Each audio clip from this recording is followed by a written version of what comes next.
دیا, اس بھکاری کو دے دیا.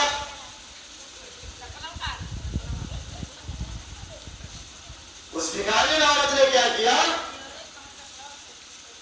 کہ اس یہ کھجور کو کھانا.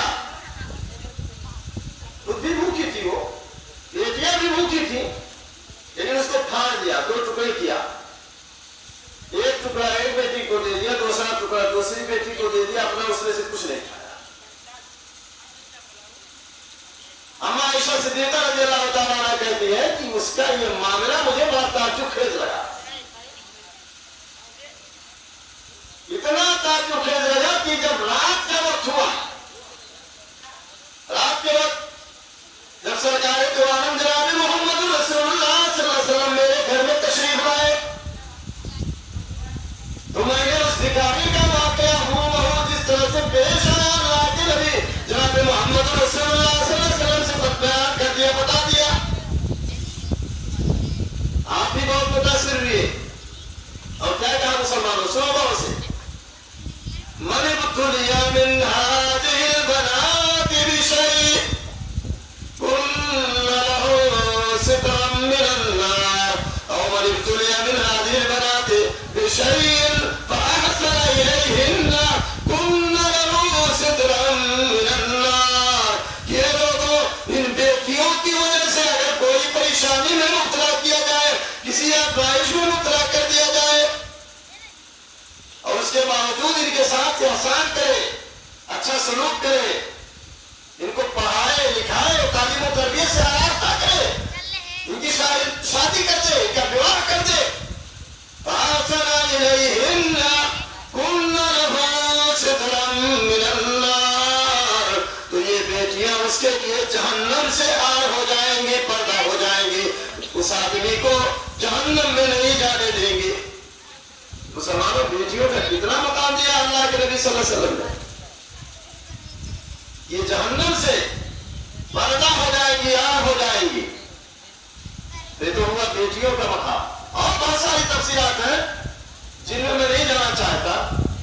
اور یہی اگر ماں ہے تو آج کے سماج کا کیا کریے. آج کی حکومت ہے, آپ جو لوگ کہتے ہیں بڑے پڑھے لکھے ہیں, مہان ہے, دانشور ہے, عقل مند ہے, لیکن جب ماں باپ پورے ہو جاتے ہیں تو وہی ماں باپ جنہوں نے تمام تکلیفیں برداشت کی, بچے رونے لگتے ہیں, ماں باپ پریشان ہو جاتے ہیں, بچہ پریشان کر دیتا ہے تو ماں باپ یا خاص طور پر ماں گیلی جگہ پر سو جاتی ہے, بچے کو اپنے سینے سے لگا کر کے سینے پہ پیٹ پہ سلا دیتی ہے, میرے بچے کو تکلیف نہ ہو. اور ماں باپ جن کے حقوق کو ہمارے قرآن نے بیان کیا, حدیثوں کے اندر بیان کیے گئے, اس موضوع پہ بھی اگر خطاب کیا جائے تو بہت وقت لگ جائے گا. میں پھر اتنا بتانا چاہتا ہوں کہ اللہ تعالیٰ نے ماں باپ کے تعلق سے ایک آیت میں کیا فرمایا. اللہ تعالیٰ نے فرمایا وَقَضَىٰ رَبُّكَ أَلَّا تَعْبُدُوا إِلَّا إِيَّاهُ وَبِالْوَالِدَيْنِ إِحْسَانًا إِمَّا يَبْلُغَنَّ عِندَكَ الْكِبَرَ أَحَدُهُمَا أَوْ كِلَاهُمَا فَلَا تَقُل لَّهُمَا أُفٍّ وَلَا تَنْهَرْهُمَا وَقُل لَّهُمَا قَوْلًا كَرِيمًا وَاخْفِضْ لَهُمَا جَنَاحَ الذُّلِّ مِنَ الرَّحْمَةِ وَقُل رَّبِّ ارْحَمْهُمَا كَمَا رَبَّيَانِي صَغِيرًا.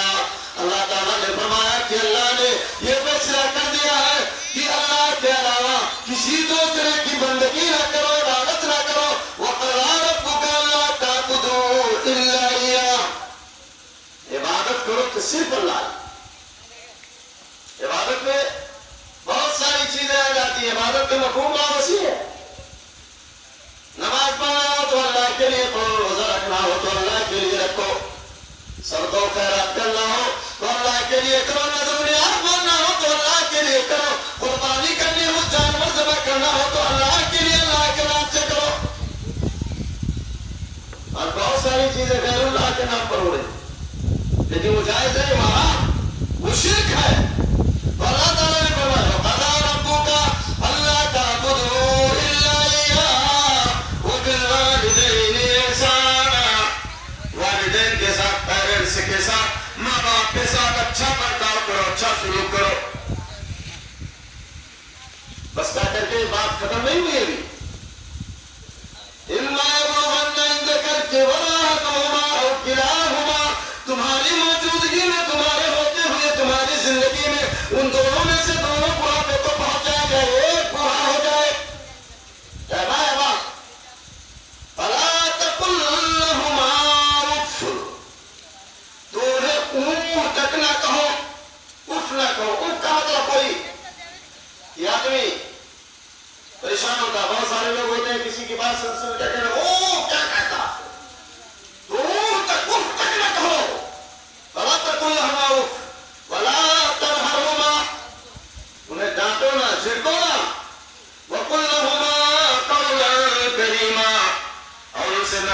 انداز میں گفتگو کرو، چکنی چپڑی بات کرو، اچھے لہجے میں اچھی بات کرو. وَقُلْ لَهُمَا قَوْلًا كَرِيمًا وَاخْفِضْ لَهُمَا جَنَاحَ الذُّلِّ مِنَ الرَّحْمَةِ. اور ان کے لیے ہمیشہ اطاعت کا بازو، فرمانبرداری کا بازو پست کیا تو نیچے، ہمیشہ جو کہے مانو. وَاخْفِضْ لَهُمَا جَنَاحَ الذُّلِّ مِنَ الرَّحْمَةِ وَقُلْ رَبِّ ارْحَمْهُمَا كَمَا رَبَّيَانِي صَغِيرًا.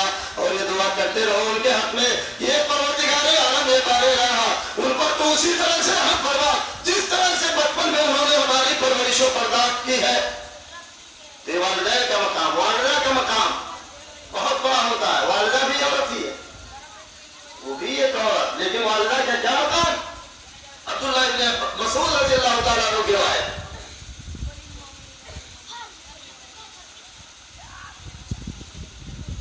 ایک صحابی آئے،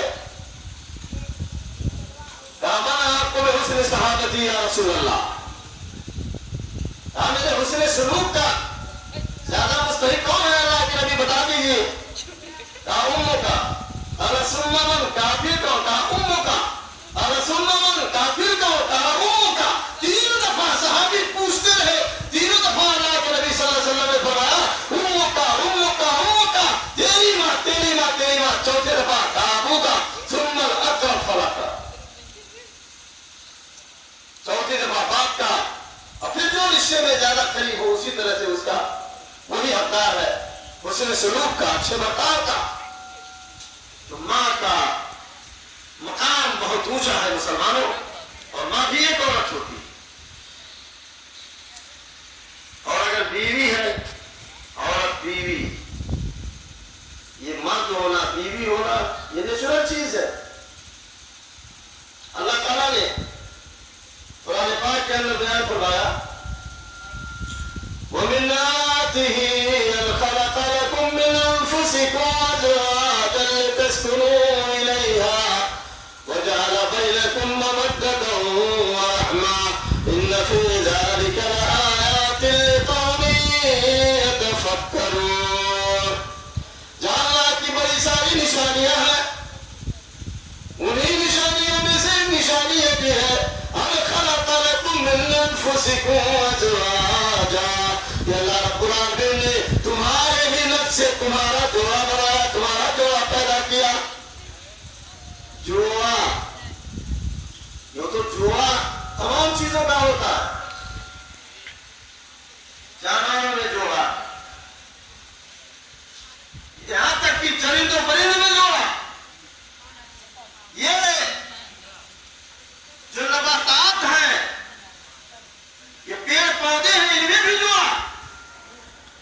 لیکن اللہ رب العالمین نے انسانی جوڑے کے بارے میں کہا وَمِنْ آيَاتِهِ أَنْ خَلَقَ لَكُم مِّنْ أَنفُسِكُمْ أَزْوَاجًا. اللہ کی نشانیوں میں سے نشانی ہے کہ اللہ نے تمہارے ہی نفس سے تمہارا جوڑا بنایا. میں نے نفس انسان سے، جس طرح سے تم انسان ہو، انسانی سے تمہارا جوڑا بنایا. جوڑا کیوں بنایا؟ لِتَسْكُنُوا إِلَيْهَا، تاکہ جوڑا پا کر کے، جوڑا حاصل کر کے سکون حاصل کرو. جب جوڑا مل جائے تو سکون حاصل کرو. جوڑا کیوں بنایا؟ آج مسلمانوں اس نقطے پر غور کرنے کی ضرورت ہے. ہم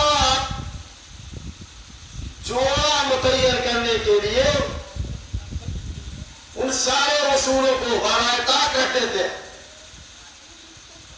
جن رسولوں کو ہمارے نبی محمد رسول اللہ صلی اللہ علیہ وسلم نے بتایا.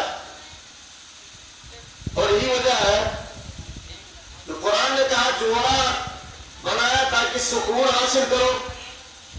لیکن آج ایسے جوڑے ہو جاتے ہیں کہ سکون غائب.